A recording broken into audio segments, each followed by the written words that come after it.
remembering to play and remembering to create and to just imagine and wonder again is something that can bring so much more to our lives.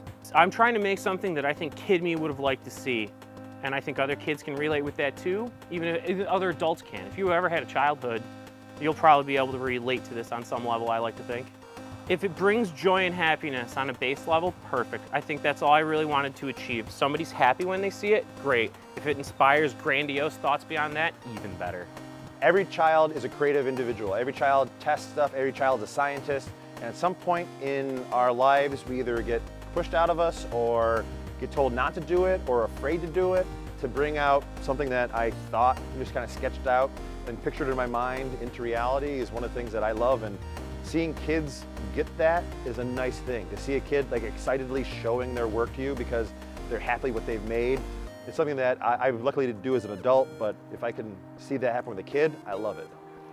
Well, I think it's important to show kids that not everything is in technology, and for them to understand people actually came out here and painted this. It's a talent that many children have, but hopefully this will help them discover it in themselves.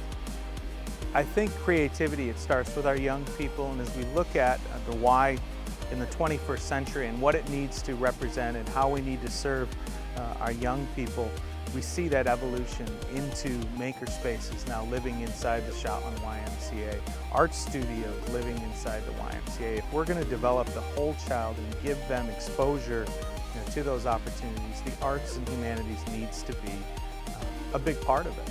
We'll gladly keep painting. Like we'll love, any walls you got, we'll gladly keep making more artwork happen because we like seeing the smiling faces of people enjoying what we create.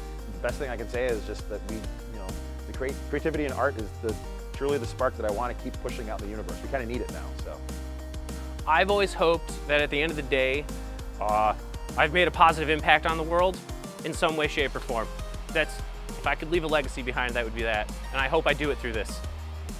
In general, all art. I hope all the art that I make does it, but I hope this is a stepping stone to get me to that point. I'm just glad that I could connect the right people to this project, that we could form that relationship, that we were happy going forward with Matt and Magnus, and that it just all came together. The mural, to me, was the final creation or the cherry on top of the sundae for this beautiful playground for our licensed Child Care Center, and it reflects kids of all types of diversity, diverse abilities as well, and it really just accentuates this space, and it does complete it, and I couldn't be more thrilled with the work, the amount of time and energy and care that went into this creation. So one of the things that's been super important to us at Wall Therapy is inspiring youth of all ages, and what better way to get that message across than to be able to start with the youngest group possible and show them that creativity doesn't just exist with like crayons on a piece of paper, but can continue all throughout your adulthood, all the way up to a massive scale of, in this case, a one-story wall, but all the way up as large as your imagination can take you. For us, creativity, doesn't stop at youth. It is something that we want to bring to everyone all throughout their life. And partnerships like the one with the Y are a great way to help spread that message all throughout the city.